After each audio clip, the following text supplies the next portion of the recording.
За сайн байцгаана уу. Тэгэхээр математик гаргалгаанаас машин сургалт хүрэх зам гэсэн юм сэдвийн хүрээнд сурал бичлэгүүд тэгээд үзт юм уу гэж бодлоо. Тэгээд эхлээд товчхон тайлбар өгөхөд яагаад энэ бичлэгүүдийг хийхээр болсон гэхээр нэгдүгürt өөрийнхөө мэдлэг болон мэдлэгийг их зэгцлэх, дээрээс баттгах хэрэгтэй. За хоёрдугаарт болохоор яг энэ монгол хэл дээр одоо шугам айлгуур, дифференциал тэгштгэлүүд, магадлалын онол, дээрээс нь тэр оптимизашн алгоритмуудын талаар яг энэ нээлттэй юм бичлэгүүд их ховор байт юм байна. Тэгэхээр яг ирээдүйн дүүнерт зориулаад яг энэ машин сургалт ч юм уу хиймэл оюун ухааны чиглэлээр явах гэж байгаа энэ дүүнерт зориулаад нэмэлт нэг юм их сурвалжин байгаасай гэж хүсэж байгаа. За дээрээс нь энэ бол ерөөсөө ямар нэг байдлаар тийм хичээл бол биш юм. Утгартай тийм хичээл бол биш. Өөрөөр хэлбэл би ямар нэг юм заахгүй. Зөвхөн миний ойлгож байгаагаар энэ бол ийм байна. Та хэдийн ойлгож байгаа сурсандаа юм ижлэгэн байна уу гэж юу би ярихыг хүсэж байна. За тэгэхээр хэрвээ зарим нэг зүйлдээ би бас буруу ойлгоцсон, буруу мэдээж аль болох буруу ярихгүй. Тэгтээ буруу ойлгоцсон байж магадгүй. Тэгээ тухайн буруу ойлгоцсон байвал засаад өгөөрэй. За дээрэс нь бас асуулт ч юм уу эсвэл одоо юу гэдэг санал хүсэлт юм бас хааны газар бичээрэй. Хааны газар над мэддэгээрэй. За тэгээд энэ аялал маань ерөөсөө 4 юм уу 5 хэсгээс л одоо бүрдэнэ гэж тооцож байна. За сешн 1. За манай нэгдүгээр хэсгээр юу явах вэ гэхээр за шугам айлгуур мэдээж байна. Шугам айлгуур. Шугам яагаад шугам айлгуур орж ирэх хэрэгтэй вэ гэхээр бид нар ямар нэгэн дата байлаа гэж бодоход компьютер програм, компьютер түүнийг ойлгохын тулд бид нар датагаа вектор хэлбэрээр, матрикс хэлбэрээр бид нар илэрхийлдэг тийм ээ. Тэгэхээр тухайн матрикстэй бид нар тухайн датагаа бид нар дүүл матрикс хэлбэрээр илэрхийлчих яаж одоо гэж удирдах уу? Хэрвээ матрикс маань мангар том байгаад байвал одоо түрүүнийг яаж ингэж олон хэсэг хуваах уу гэдэг энэ зүйлүүд дээр за манай шугам айлгуур их туснаа. За тэгээ ерөнхийдөө хамгийн гол зорилго манай сешнийг хамгийн гол зорилго бол singular value decommission хүртэлх хэмжээний бүх одоо ойлголтуудыг ойлгохыг хүсэж байгаа. Өөрөөр хэлбэл одоо eigen value, eigen vector, singular value гэж үг гэдгийг л ерөнхийдөө бүгдээрээ ойлгодог болчих юм бол өстой nice гэсэн. За дараагийн нэг зүйл болохоор үндсэн гол зорилго бол энэ дээр нэмээд хэдүүлээ норм ярих хэрэгтэй. За vector norm гэж орох гэж юу нь бол нэг юмны хэмжээ гэж ойлгоод байгаа. За vector norm гэж юу? L2 norm, L1 norm, L2 norm гэх мэт за matrix normод орж ирнэ. Nuclear norm бүрч юу гэдэг вэ? Barbius norm гэдэг тийм. За Barbius normод орж ирнэ. За тэгээд дээрэс нь vector calculus за calculus гэж байна. Vector calculus орж ирнэ. Gradient хүртэл нь явж тооцоолж байна. Өөрөөр хэлбэл яаж parcel дээр векторуудыг авах вэ? За тэр зүйлийг ярина. За ингээ манай session-ыг дууснаа. За session-ыг дуусаа session 2 эхлэнэ. За session 2 манай аялын session 2 дээр бол ерөнхийдөө магадлалын онол орж ирнэ. Probability магадлалын онол орж ирнэ. За яагаад магадлалын онол хэрэг болоод байна вэ гэж. За тэгэхээр мэдээж ямар ч датан дээр ер нь бол тийм noise боёо тийм шууган гэх юм уу гэх хэрэггүй тийм дата байдаг. Өөрөөр хэлбэл за эсвэл мангар том матрикс байлаа гэж бодоход бид нар тэнцэнээс бүгдийн мемори руугаа зөөгөөд боловсруулалт хийхэд айгүй хүндрэлтэй тэр чинь асар том матрикс байгаа. Тийм бид нар тэнцэнээс бас түүрлэх зарим нэг хэрэгтэй датануудыг олоод тэнцэнээс түүрлэх хэрэгтэй. За тэн дээр магадлалын онол явж байна. За датанаас гадна мэдээж бид нар ер нь бол хамгийн гол зорилго бидний дата байгаа. Энэ датаг бид нар тодорхойлох гэдэг. Өөрөөр хэлбэл бид нар тухайн датаг илэрхийлж чадах тухайн модулийг сургана гэсэн. Тухайн датаг илэрхийлж чадах. Тэгээд тухайн датаг илэрхийлж чадах модуль маань юутай байдаг вэ гэхээр дата гэдэг параметртэй. За тэгвэл тухайн модуль маань энэ датаг 100% тодорхойлно гэж байхгүй. 100% тодорхойлно гэж байна. 100% тодорхойлж энэ зүйл нь копи. За ер нь бол 100% тодорхойлно гэж байхгүй. Ямар ч хэлсэн нэг юм 100%-аас доошоо байгаа даа. За тэгэхээр 100%-аас доошоо байгаад бол бид нар тэр үлдсэн тэр тодорхойгүй зүйлүүдийг яаж тодорхойлох вэ гэдээс магадлалын онол орж ирнэ. За магадлалын онол дээр бид нар юу ярих хүсэж байна вэ гэхээр за random variable-ууд орж ирнэ. Discrete random variable, continuous random variable гэх юм. Дээрээс нь probability distribution-ууд орж ирнэ. Binomial distribution, Gaussian distribution, За хэмжлэн иймэрхүү юм орж ирнэ. За энийг тухайн нэг үгээр ярина. За сешн 3 орж ирнэ. Сешн 2 дуусаа. За сешн 3 дээр юу орж ирэх вэ? За оптимизашн орж ирнэ шүү дээ. Оптимизашн орж ирнэ. За өөрөөр хэлбэл бид нар одоо тухайн модулийг бид нар тухайн датаг тодорхойлж чадах хамгийн сайн модулийг бид нар гаргаж ирэх гэдэг шүү дээ. Тухайн сайн модель маань өөрөө энэ дата гэдэг нь параметртай байгаад байгаа юм. За тэгвэл тухайн датаг тодорхойлж чадах параметр байна. Тэгвэл энэ параметрийг энэ датаг яг хэр сайн тодорхойлоод байна? Яг үнэхээр сайн тодорхойлж байна уу, муу тодорхойлж байна гэдэг бид яг яаж мэдэх вэ? Тэр муу тодорхойлоод байвал бид энийг яаж одоо сайжруулах вэ гэдэг зүйл орж одоо тийм алгоритм орж ирэх хэрэгтэй. За тийм мэдээж энэ дээр бид яадаг вэ? Loss function авдаг. Loss function аваад бид энийг хамгийн минимум байлгах одоо тэр алгоритмуудыг сонгодог гэсэн. За тэгэхээр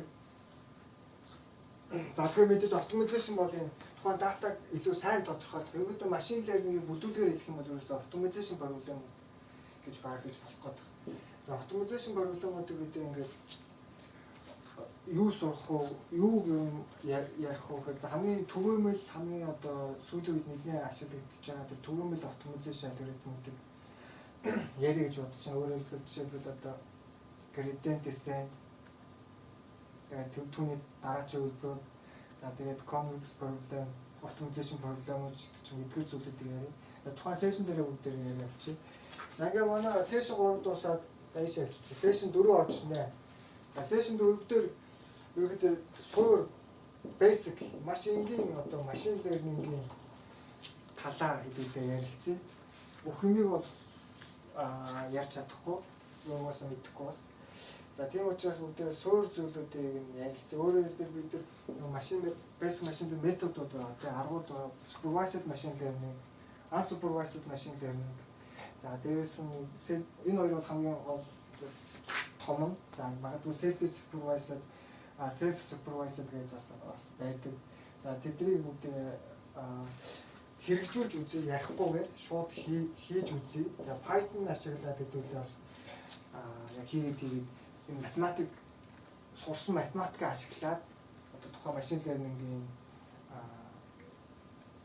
асуудлууд, машин лернингийн аргуудыг хийж үзье. Дээрээс нь neural network гэдэг бас оролдож үзье. Өөрч юу гэдэг вэ? За графикал модулууд болж байна тийм ээ. За хэмжлэн хэмжүү зүйлүүдийг энэ хоёр хэсэг болж магадгүй. Тухайн байдлаасаа болоод session 5 болгоод дотор нь хоёр хэсэг болгож магадгүй. За ингээд ерөнхийдөө манай аялал маань дуусчихаа. За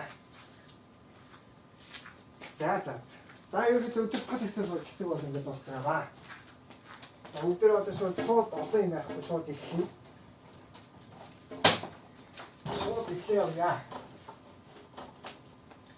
За хэдүүлээ шууд эхний хэсэг рүүгээ оръё. За манай аяллаа шумуу айлгуур нэгдүгээр бүлэг шумуу айлгуур. За нэгдүгээр анги. Тэгээ бидний нэгдүгээр ангиараа бид юу ойлгох вэ гэхээр A тэнцүү C. Бид энийг хараад л одоо шууд ойлгодог байх юм бол бидний одоо зорилго биелэлээ гэсэн. За эхлээд хэдүүлээ шумуу айлгуур гэж юу нь яг юу юм? Юу нь яг юу гарч ирээ? Одоо 10 жил үтсэн ч юм уу зарим бас 10 жил үтсэн л ах. Яг одоо юугаар ялгаатай яагаад матрикс гэдэг зүйл гарч ирээд юу болоод байна? Матриксийн цаана тэр геометри юу геометри талаас нь харуул ямар байна? Дээрээс нь одоо матрикс за column space гэж ярьдаг. Тэр маань одоо ямар байна гэдэг чинь хэдүүлээ тэрийг ойлгоё. За тэрийг ойлгоод дээрээс нь хэдүүлээ энэ тестийг хараад ойлгодог болчих юм бол өнөөдрийн хамгийн гол зорилго гэсэн. Өнөөдрийн бичлэгийн хамгийн гол зорилго гэсэн. За эхлэе. За эхлээд хэдүүлээ шууд жишээ аваа явъя. За хэдүүлээ нэг юм жишээ авъя. За манай хэдүүлээ нэг компанитай за bakery компанитай хэдүүлээ гоё талах боогоо юунэ. Янзын гоё талах боо гэдэг. За тэгээ манайх бүтээгдэхүүн за ерөөс хоёр бүтээгдэхүүн тэгээ авч чинь. Нэгдүгürt нэг кейк хийдэг. Нэг техникний бүтээгдэхүүн, хоёр дахь нь талах хийдэг. За кейк талах хийхэд ерөөс нь хоёрхан ресурс хоёр л одоо түүхийн материал ашигладаг яваад чинь. Эхний түүхийн материал нь болохоор гурил тэгээ сахар. Гурил сахараар бид нэр бол янзын гоё одоо кейк болно. Талах хийдэг. За тэгэх юм бол одоо яг манай агуулгад нэг одоо нэг тодорхой хэмжээний нөөц байна. Тэр тухайн тодорхой хэмжээний нөөцийг бид нар яаж бүгдийн одоо ингээ ашиглаад үр дүнтэй ашиглаад талхнаас одоо хэдэн ширхгийг үйлдвэрлээд гурлаас талхнаас болон тэр кейкнээс хэд хэдэн ширхгийг үйлдвэрлэж манай энэ ресурсыг одоо бүгдийг ашиглах уу гэдэг тийм проблем байна гэж боддог тийм ээ. За тэгэхээр хэдүүлээ нэг зүйлээ бичиж. За бид нар бол кейк юм аа. Манай компани кейкийн талхын. За кейк талхын. За кейк талхыг хэд хоёр ресурс ашиглагдана. Талх ашиглагдана. Гурил ашиглагдана. За сахар ашиглагдана. За кейк хийхэд хоёр за энийг хэдүүлээ бич 2 кг гэвчээ. За энийг халбах гэвчээ. Хоёр чихийг халбах сахар ашиглагдана. За кейк хийхэд нэг ч юм уу те. За ингээд талхыг 1 кг гурил ашиглагддаг, нэг халбах сахар ашиглагддаг. Яг шууд бодол хийхэд амархан зурхад бас амархан байх үүднээс ингээд амархан тавч эхэлж зөв жишээ учраас. За тэгээд юу гэдэг юм за манай агуулгыг хэдүүлээд би гэдэг хэлж агуулгатайгаа ресурсоо. За манай агуулгад ерөөсөө нэг 5 кг гурил байна. За 3 халбах сахар байна. За тэгвэл бид нар хичнээн хэмжээний кейк хэдэн ширхэг кейк энэ бол ерөөсөө number of cake хэдэн ширхэг кейк хийгээд хэдэн ширхэг одоо талах number of талах хийжүүл манай би одоо манай нөөц бүгдийг ингээд ашиглаад дуусгах юм бэ гэж. Энэ бол ерөөсөө бид нар бол их амархан бидний 10 жилийн мэдлэг бол 10 жилийн төсвөлөөр бол ерөөсөө ингэж бодож байгаа байхгүй. За 2 x1 буюу өөрөөр хэлбэл бид нар нэг кейк хийхэд 2 кг гурил ашиглах юм бол хэдэн шиг кейк хийхэд ийм хэмжээний гурил ашиглах нэмэх нь x2 те. За 1x2 ч юм те. Энэ бол 1 кг ашиглах гэдэг чинь өөр хэдэн шиг талах хийснээр хэдэн шиг кг гурил ашиглах нь. Энэ маань өөрөө 5 кг-тэй тэнцэж явах хэрэгтэй. Манай агуулгатайгаа нийт гурилын хэмжээ. За мөн адил сахар бол тэгээд явж байна. Сахар бол ерөөсөө 3 кг 3 халбах сахар байгаа агуулгад. За энийг бол бид нар бол ерөөс 10 жилийн мэдлэгээр бол мангар амархан болно. За ингээд энийг хасаад ч юм уу те ингээд x нь дэд x нь 2 байгаад гараад ирнэ. Хэдэн шиг гурил байгаа нь гараад. Эсвэл бид нар нэг юм зураг зурдаг шүү. Энэ чинь шомон төгсгөл болчих шүү. Өөрөөр хэлбэл 1x нэг гэдэг хэлж, 1x 2 гэдэг хэлж, тэгвэл тэнцээс x 2 очиж болж x 2 тэнцээ 5-аас асгана. Чи 2 өөр бичиг болгох. 2x нэг. Тэнгүүтээ энэ чинь метр ингээд x 2 x нэг. За x нэг x техник 2 ч юм те. 5 2 гэдэг ч юм нэг шоон гараад ирж шулуун гараад ирж тэнгүүтээ нөгөө шулуунаас гараад ирж тэнгүүд энэ огтлцож байгаа зэрэг маань хэдэн ширхэг гурил x нэг чинь кейк лөө хэдэн ширхэг кейк хийх үү хэдэн ширхэг талах хийх үү манай солиушн гараад ирж шийдэл маань гараад ирнэ.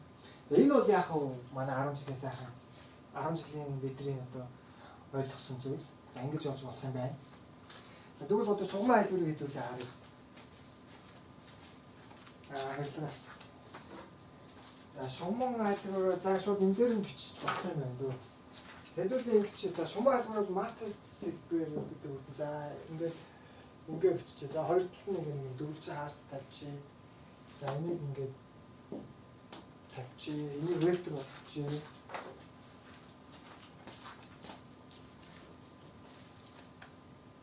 За тэгээд манай энэ чинь өөрөө тэнцүү энэ биетэй тэнцэж явах хэрэгтэй. 5 3-тай манай агуулгатай ресурстай тэнцэж явах хэрэгтэй. Хэдүүлээ энэ матрицыг үнээр A гэдэг юм хэлж. A matrix. A matrix маань тэгвэл энийг хэдүүлээ X вектор гэдэг юм хэлж. За энэ мэдээж B гэдэг. AX тэнцүү B. Энэ манай шугамын айлгуурын асуудал болоод ирж байгаа. Бид нар өөрөөр хэлбэл энэ асуудлыг л одоо шийдэх хэрэгтэй гэсэн. Яаж нэгсээ болох вэ гэж манай шугамын айлгуурын одоо зорилго. За зорилго байлаа одоохонд. За тэгэхээр за манай энэ бол ерөөс энийг ингээ харахад бол энэ ерөөс манай компани дата авахгүй чухал гол дата авахгүй. Өөрөөр хэлбэл бид нар хичнээн хэмжээний гурилаар хичнээн хэмжээний сахараа талах одоо кек хийх юм бэ. Яг одоо манай тэжний хэмжээний ресурс байгаад байгаа. Тэгвэл бид одоо хэдэн шиг талах, хэдэн шиг кек хийжүүл манай ресурсыг сайхан үр дүнтэй бүгдийн сайхан ашиглаад хаягдлгүй ашигтай ажиллах бай гэдэг асуудал байгаа. За тэгэхээр бид нар шумаа айлгын тусламжтай нэг болохын тулд за үндсэндээ хоёр арга байгаа. Хоёр эхлээд бид үржих хэрэгтэй тийм ээ. A-мат датагаа нэг юм мэддэггүй гэсэн үржих хэрэгтэй. За эхлээд эхний нэг аргаар юм. Нэг юм хэлье. За энэ ашиглагдж байгаа сурсан зүйлүүд маань өөртөө ямар хаанаас сурсан гэж бүгдийн доор description дээр тавьчих. Та хэд бас өгсүүл яг тэднийг бас үзээрэй. Энэ бол ерөөдөө хэд хэдэн газраас ашиглагдаж байгаа. Өөрөөр хэлбэл MIT-ийн профессор Гилберт Странг гэдэг үү те. Тэр профессорын лекцүүдийг үзсэн. За дээрэс нь Кайстас миний хувьд бол хичээл үзсэн. Тэр тэмчнээс одоо мэдлүүд орж ирж байгаа. Дээрэс нь өөрчн за W1 Bro гэж бас YouTube channel үүдэг. Тэмчнээс бас юм үзсэн. За хаана ахтай юм жис байдаг. Тэмчнээс юм үзсэн. Өөрчн ном ганц хоёр ном уншсан. Тэр бүх ресурсуудыг би энэ доор description дээр тавьчихъя. Та бас өөрсдөө дэлгэрүүлээд үзмээр юм үзээрэй. Өөрөд бас иймэрхүү зүйл ярьж байгаа зарим лекцүүд нь зарим нь бол бас ирээдүйд ярих юм зарим нь байх байгаа. За хэдүүлээ эхлээд яа. За энийг окей. За тэгэхээр бид нар за матрицаа дахиад өччих. 2 1 1 1 x2. За тэгэхээр бид нар энэ чинээс эхний нэг арга бол ерөөхдөө дот продакт авдаг байгаа. Өөрөөр хэлбэл мөрийг колум маань үрждэг тийм ээ. Дот продакт зааны чинь өгөө. 2x1 2x1 x1 нэг x2. Тэнцүү 5 орлоо. Энэ 3 шүү. За ийм хариу байх хэрэгтэй. Энэ өөрөөр хэлбэл манай энэ төвчтэй л байгаа. За яг шумаа айлгуурыг бидний энэ бол матрикс үржих үйлдэл. Бид нар энийг юу гэж нэрлэдэг вэ гэхээр dot product. Dot product аа. За матрикс үржих үйлдэл бол ер нь яг зөндөө үзсэн байх. Нэг ярих хэрэггүй байх тийм. За тэгэхээр өөр нэг арга бол ерөөхдөө яг шумаа айлгуурыг ойлгохыг гэвэл матрикс гэдэг зүйл маань өөр яг векторуудын нэгдлээс бүрдээд байгаа. Өөрөөр хэлбэл бид нар энэ хэсгийг өөрөөр хэлбэл энийг бид ийм байдлаар бичиж болно. x1 2 1 нэмэх нь x2 1 тэнцүү 5 3. Өөрөөр хэлбэл энийг хараад тэрглээ чи ойлгомжтой биш үү? Угаасаа ойлгомжтой харагдаж байгаа биш үү дээ. Өөрөөр хэлбэл бид нар хичнээн шиг кейк үйлдвэрлэсэн тэр ресурсороо хичнээн ресурсороо үржүүлээд тэгээд хичнээн шиг талах үйлдвэрлэсэн тэр ресурсороо үржүүлээд манай агуулгатай байгаа нөөцтэй таарч явах хэрэгтэй шүү дээ. Чи ойлгомжтой биш үү? Тэгээд ер нь бол ойлгомжтой. Өөрөөр хэлбэл бид нар энэ векторээс бид нар энэ хоёр вектор, юу матрикс гэдэг зүйл бол цаана миний ойлгож байгаа векторуудын нэгдэл гэж хараад. Векторуудыг нийлүүлээд матрикс үүсгэсэн. За тэгээд манай асуудал бол энэ векторээс хэдийг аваад энэ векторээс хэдийг авал манай тэр төсөглийн вектор гарах юм бэ. Энийг бид яг графикаар хараад бид ойлгосон.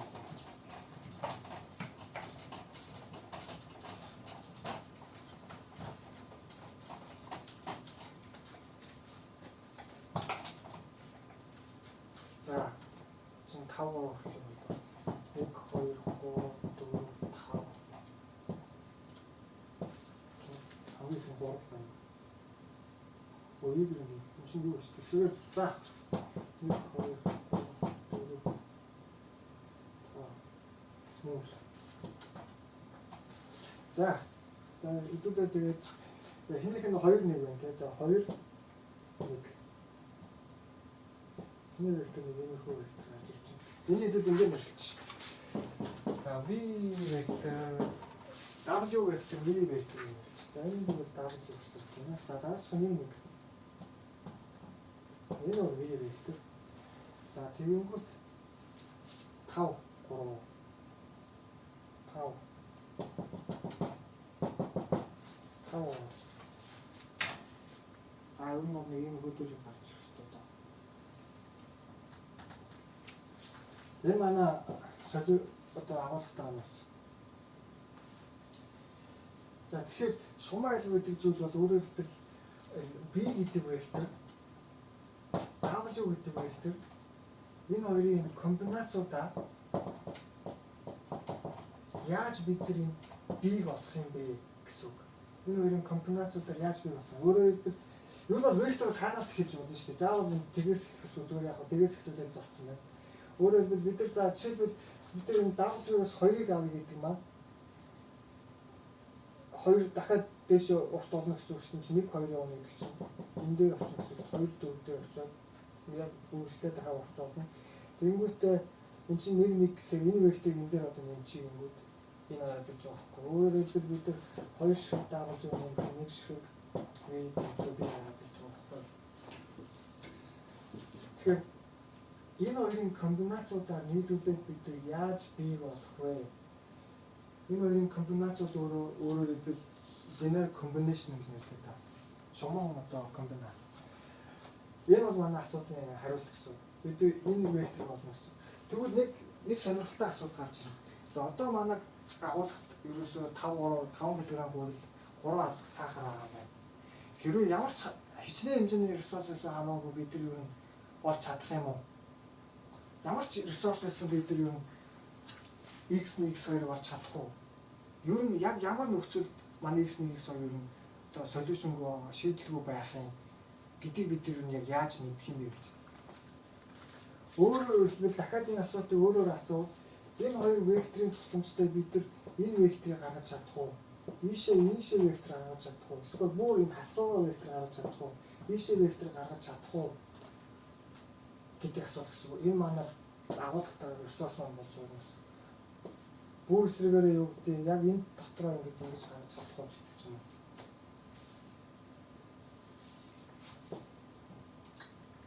Энийг юу гэж нэрлэж яах вэ гэхээр энийг солих юм яа. За энийг юу гэж нэрлэж яах вэ гэхээр манай энэ хоёр векторын тусламжтай гаргаж болох бүх тэр векторын тэр орон зайг вектор column space гэж нэрлэж. Өөрөөр би хөвдөө юу гэж column space юу гэж ойлгоод байна вэ гэхээр манай байж болох бүх шийдэл гэж хараад. Өөрөөр хэлбэл тэр хоёр векторын тусламжтай гаргаж болох би бол өөр гэдэг маань болохоор би энэ хоёр одоо кейк болон талхынхаа тэр ашиглагдах нөхцөл дээр бид юу хичнээн хэмжээний ресурстой байвал ямар ресурстой байвал бид нар ерөөхдөө маш үр дүнтэй одоо бүтээгдэхүүн үйлдвэрлэж чадах вэ гэдэг ийм асуулт болоод ирж байгаа. Хэдүүл энийг ерөөсөө хоёр хэмжээст зөвхөн юун дээр харж байгаа байхгүй юу? Хоёр хэмжээст орон зайн дээр. Өөрөөр хэлбэл энэ маань 3 байж болно. R гэдэг маань real number гэж байгаа тийм ээ. Бодож гэж. За 3 байж болно. Магадгүй n байвал яах вэ? Өөрөөр хэлбэл бидний орох орц маань нэмэгдэж байж болно. Сахар орно, юу гэдэг нь дөр ус орно гэдэг ч юм уу. Тэгээд усад тэр одоо жимс орно гэдэг ч юм уу. Тэгээд хамттай болгохтой зүйлүүд маань орж болно. Тэгэхээр манай энэ dimension маань ингээд ихсээд ирнэ. Орон зайн хэмжээс маань ихсээд ирнэ. Тэгэх юм бол бид нар жишээлбэл нэг жишээ авъя. 3 хэмжээс за энэ дээр юм жишээ авч болох юм биш. Хэрвээ манай матрикс, манай дата, манай компани дата хэрвээ ийм байсан бол яах вэ? За 2 чи юу лээ? 2 1-ээр хийдэг үлээ. Тэгээ 2 1-ээр хийдэг те. За 2 1-ээр хийдэг. За тэгсэн чинь манай талхмаа бас муу 2 1-ээр хийдэг гэж бодчих. За тэгэхээр манай юу маань зураг маань яаж болгож байгаа вэ гэхээр бид нар одоо юуг тодорхойлохын хүсэж байгаа юм бэ? Column space гэж юу вэ гэдгийг л ойлгох хүсэж байна. За энэ тэгэхээр эхний хоёр нэг болохоор энэ бол за хоёр нэг гэх юм бол заашаа яг давхартад зурх гэдэг юм хичээл та. 4 2 ч хичээл. За энэ чинь эхлээд бид W юм болчихсон. За энэ W болчих. Дөнгөж 4 2 2 энэ чинь яг давхартад зурш. За энэгээр яваад ингээд энэ W чинь би энэ нэг вектор байгаа. За энэ вектор болох гэсэн. За тэгэхээр бид нар тэгвэл энэ хоёр векторын тусламжтай энэ векторыг гаргаж чадах уу? Бид энэ хоёр векторыг нэмж хасаад ч юм уу үржиж хуваагаад энэ векторыг гаргаж чадах уу гэдэг асуулт гарч ирж байна. Өөрөөр хэлбэл энэ хоёр вектор яаж ч чирийг энийг гаргаж чадахгүй. Өмнөх вектор маань ер нь бол энэ байсан шүү дээ. Бид нар энийг ингээд нэмж хасаад ч юм уу хэвээ ийм хоёр вектор байсан бол бид нар ингээд энэ чиглэлийг өөрчлөөд манай энэ хоёр хэмжээст орон зай тэр чигт нь ямар ч вектор бид нар гаргаж чадна. Яаж тэрийг мэдэж юм гэхээр манай хуучин энэ хоёр вектор маань хоорондоо independent байна. Өөрөөр хэлбэл хоорондоо ямар нэг хамааралгүйгээр хамааралгүй байгаа даа. Тэгснээрээ ямар ч байсан тэр хоёр хэмжээст орон зайд байгаа тэр бүх векторуудыг гаргаж чадаад байна. Гэвч энэ хоёр маань болохоор яг ингээд давхцсан гараад ирсэн. Бид нар яаж ч энийг ингээд сунгаад яаж ч энийг богиносгоод бид энэ векторыг гаргаж чадахгүй. Хуучин тохиолдолд бид энийг сонгож байгаа ч юм уу эсвэл энийг мангар уцсгаж байгаа ингэнгүүт бид арай нэг энэ векторыг гаргадаг ч юм уу те. За энийг эсвэл хасуулгач ч болно шүү дээ. Хасуулгоод ч юм уу те. Энэ векторыг бол гаргах боломжтой байсан боловч яг энэ хоёр давхурдсан юм шоон дээр бол энэ сочийн бас гарахгүй. Яг энэ хоёр давхурсан юм шоон дээр энэ хоёр хоорондоо өөрөөр хэлбэл хамааралтай болоод чи бид нар яаж сунгаад энэ шуумаас гарч чадахгүй байгаа байхгүй юу? Тэгэхээр энэ бол ерөөсөн манай column space бол ерөөсөн line байна. Энэ тохиолдолд манай column space бол манай тэр шийдлийн орон зай бол line байна.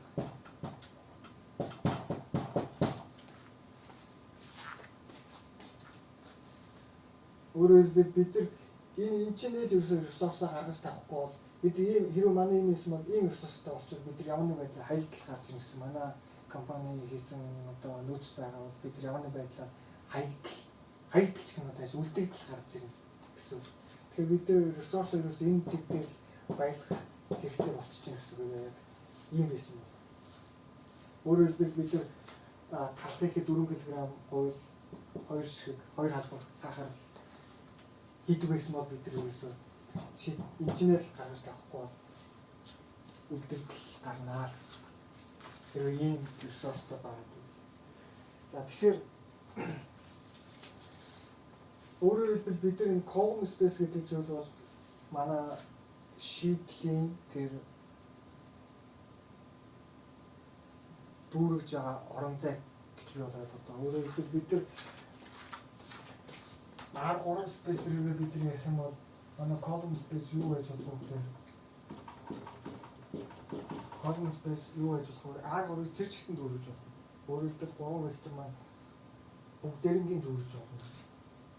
R3 байж болно. R3 хэрэг ч юу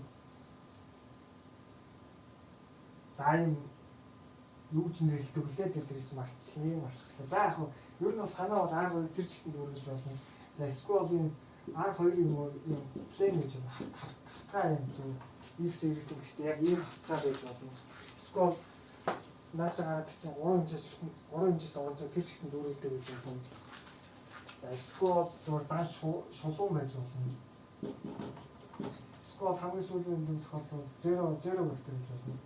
Өөрөөр хэлбэл манай шийдэл ерөөсө ганц 0 дээр багтал ресурсгүй ямар нэг алдагдaltaгүй ажилладаг гэхээр ерөнхийдөө юучгүй багтал ашигтай ажиллана гэх юм. Энэ ерөнхийдөө тийм санаа гэсэн үг шүү дээ.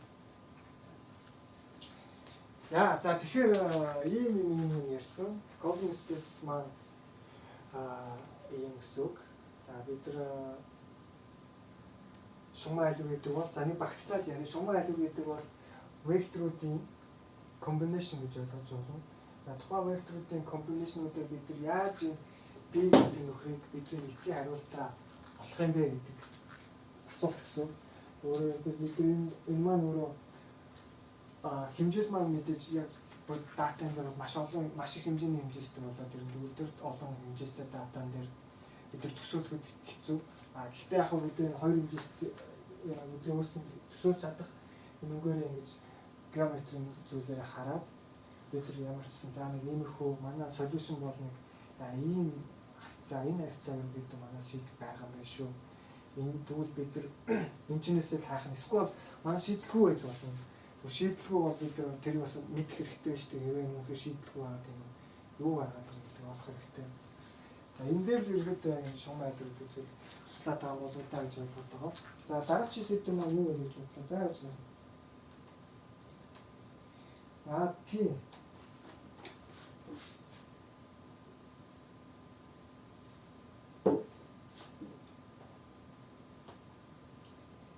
Dependent line, dependent matrix. За тийм энийг сая ярьсан тийм. Тэгээд миний хувьд бол бүгдийг яг гэдэг бол яг хэцүү. Яа тэгэхээр би ч өөрөө математикч бас биш. Дээрээс нь багш биш. Тэгэхээр зөвөр л ойлгосноор та бүхэнд ярьж байгаа шүү. За энийг бол хасчих энийг шал хэрэггүй ярьчихлаа.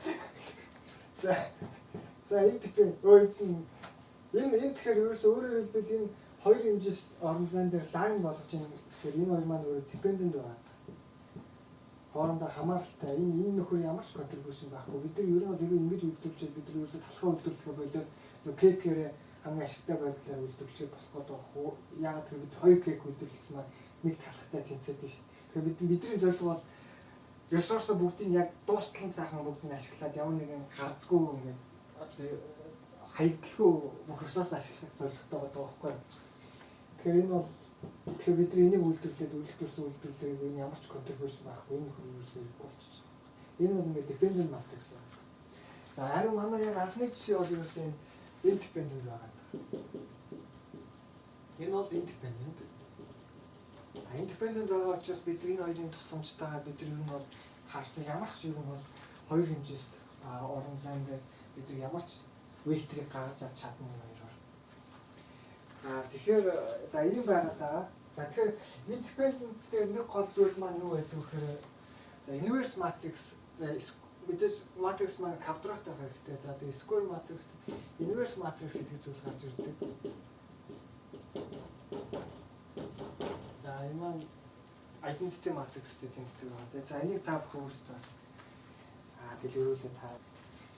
За нэг саний ярьсан юмнууд нэг багслаад нэг ярив. За тэгэхээр бид нар сая юу ярьсан гэхээр өөрөөдөө манай матрикс гэдэг зүйл бол векторуудаас бүрддэг юм байна. За бид нар ax тэнцүү b x-ийг олох хэрэгтэй юм байна. За тэгмээтэй бид нар ерөөдөө ямар ч x дээр ямар ч одоо x гэдэг вектор дээр ямар одоо хэмжээний одоо ямар ч x дээр бид юу гаргаж авч чадах юм бэ гэдэг бол ерөөдөө column space гэж ойлгож байна. Өөрөөр хэлбэл column space гэдэг бол манай байж болох бүх одоо векторуудыг гаргаж авах тэр solution гэж бол би хувьдаа шууд төсөөлчдөг. За манай solution юм байна. За тэгээд тухайн column space маань бол ерөөдөө за жишээлбэл R3 дээр бол R3 тэр чигээр нь дүүргэж болох юм байна. Эсвэл зөвхөн plane байж болох юм байна. Эсвэл зүгээр юм line байж болох юм байна. Эсвэл зөвхөн zero vector байж болох юм байна. Их мэтчлийн иймэрхүү зүйлээр ярьсан. За тэгээд дээрэс нь independent dependent matrix гэдэг хэлсэн. Тэгээд хэрвээ dependent байгаадах юм бол манай хоёр шиг вектор маань нэг адилхан нэг line дээр гарч ерөөдөө манай column space маань зүгээр line болоод хөрчиж байгаа. За тэгэхээр за independent байгаа хэлбэр дээр бид нар юм basis гэдэг зүйлийг хэлээд бас нэг ойлгох хэрэгтэй. За basis буюу одоо өөрөөр хэлбэл зөв яг ингээд манай matrix-ийн basis гэдэг зүйл бол за маш энгийнээр хэлэх юм бол тухайн тэр column space-ийг гаргаж авах independent бүх independent хоорондоо хамааралгүй векторууд л гэсэн. нэг гэж тийм ээ. За basis гэдэг бол за all the independent matrix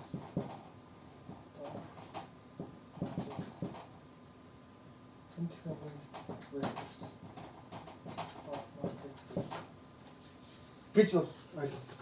За тэгэхээр энэ дээр манай basis юу юм бэ гэдэг чинь тийм. За тэгэхээр энэ хоёрын хоорондоо ямар нэг independent биш байгаа учраас манай basis бол юу гэсэн юм бол хоёулаа энэ хоёр л байгаа байхгүй.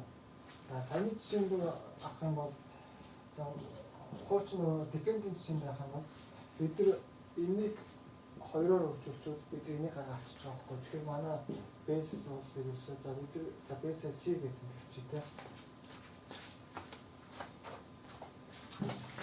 Манай matrix гэдэг matrix basis нь бол эхнийг авчихад бид нар энийг гараад авчих гэсэн үг шүү дээ. Энэний үед манай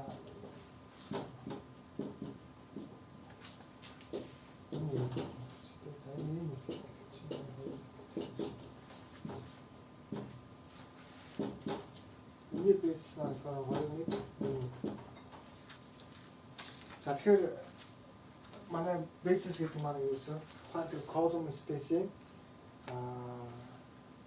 column space-ийг гаргаж авах бүх хоорондоо хамааралгүй векторуудын нэгдэл гэж хэлж байгаа. За тэгэхээр бид нар энэний тоогоор за энд бол жишээлбэл энэний тоогоор бид нар юу гаргаж авч чаддаг вэ? Rank гэдэг зүйлийг гаргаж авч чаддаг. Тэгэхээр rank гэдэг A1 гэдэг матрицын rank бол 1 2 гэхээр бид манай 2 гэдэг rankтай матрикс байна гэж байна. Манай column space rank бол 2. За матрицын rank 2 бас гэж байна. За тэнгуүтээ манай A2 гэдэг матрицыг бол A2 гэдэг матриц бол ерөөсөө rank нь 1 гэсэн. Яагаад бид энэ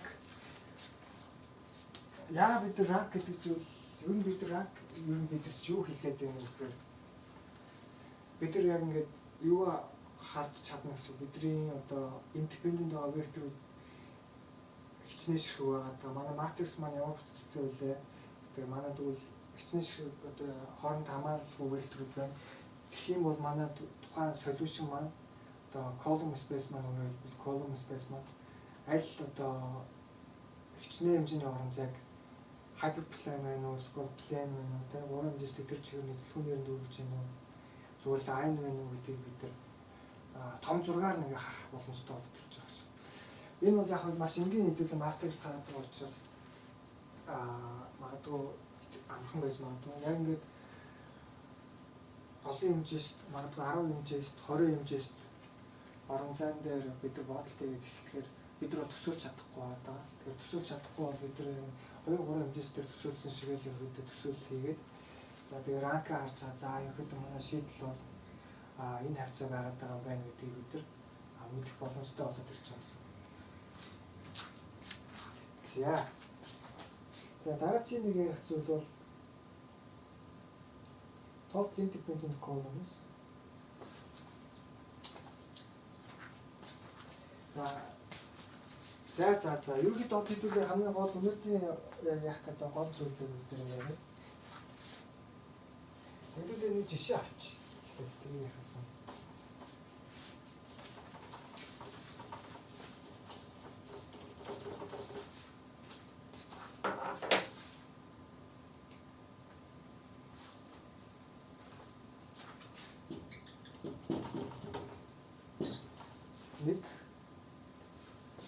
Нэг зураг.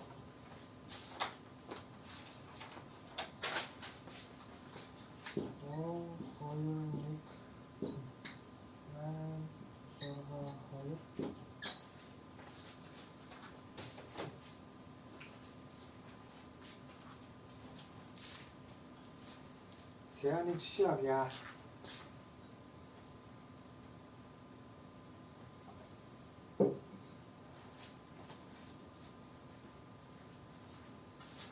Эдгээр таныг